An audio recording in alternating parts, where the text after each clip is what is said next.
The moment my roommate looked at me with trembling eyes and quietly asked, "Can you refuse me tonight?" I thought she was about to confess something that would end our friendship forever. I had never seen Grace frightened before. She had always been the strongest person in our little apartment in Asheville, North Carolina, the one who smiled through unpaid bills, encouraged me after difficult workdays, and somehow made cheap dinners feel like family gatherings. But that evening, standing by the front door with a small overnight bag clutched in her hands, she looked like someone carrying the weight of an entire lifetime. I knew something had changed, but nothing could have prepared me for the truth she was about to share.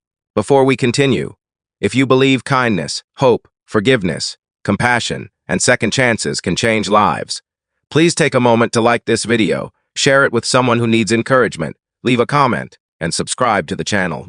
Your support helps us bring more heartfelt stories that remind us goodness still exists in the world. My name is Nathan, and 2 years earlier, I had answered an online advertisement looking for a roommate after my father passed away. Living alone had become too expensive, and the silence inside that apartment often felt louder than any conversation. Grace moved in carrying only a few boxes, an old guitar, and an infectious optimism that slowly brought warmth back into my home. We became close friends without ever crossing the line into romance.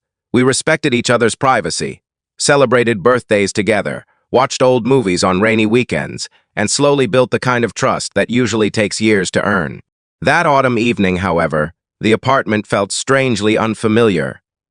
Grace finally gathered enough courage to explain herself. She told me she had received a call from her older sister, Rachel, who had been diagnosed with an aggressive illness.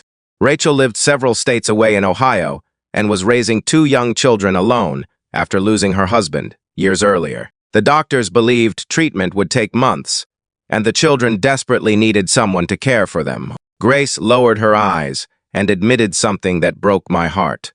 She had secretly been saving every extra dollar to pay off student loans and barely had enough money for a bus ticket. If she left immediately, she would lose her job, have no apartment to return to, and likely destroy everything she had spent years rebuilding.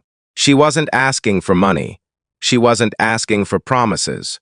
She was simply asking if I could refuse her tonight by telling her she shouldn't go, because if someone she trusted gave her permission to stay, she thought she might avoid the terrifying sacrifice ahead. I looked around the apartment that suddenly felt far less important than the woman standing before me. I remembered how Grace had stayed awake beside my hospital bed after I fractured my leg the previous winter. I remembered the countless mornings she quietly left encouraging notes beside the coffee maker. Whenever I doubted myself, real friendship isn't measured during comfortable seasons. It's revealed when choosing someone else's burden becomes inconvenient. Instead of refusing her, I told her something she never expected. I explained that home wasn't a building filled with furniture. Home was wherever people chose love over comfort. I offered to keep paying the apartment until she returned. I promised to pack her belongings into storage if necessary and assured her she would always have a place waiting here, no matter how long it took. Grace cried harder than I had ever seen anyone cry, not because everything was suddenly easy, but because for the first time that day she realized she didn't have to carry the future alone. The following months were difficult for both of us. I worked overtime to manage expenses, while Grace devoted herself to Rachel and the children. We spoke only once or twice each week, yet every phone call reminded me how courage often looks ordinary. It looked like helping children with homework after long hospital visits. It looked like sleeping on an old couch without complaining.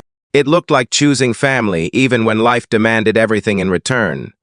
Nearly 8 months later, there was a knock at my apartment door. Grace stood there, smiling through happy tears. Rachel's treatment had been successful. The children were laughing again, and neighbors had helped the family recover piece by piece. Grace hugged me tightly before placing a small envelope into my hand. Inside was the apartment key I had given her years earlier, along with a handwritten note thanking me for refusing to let fear make her biggest decision.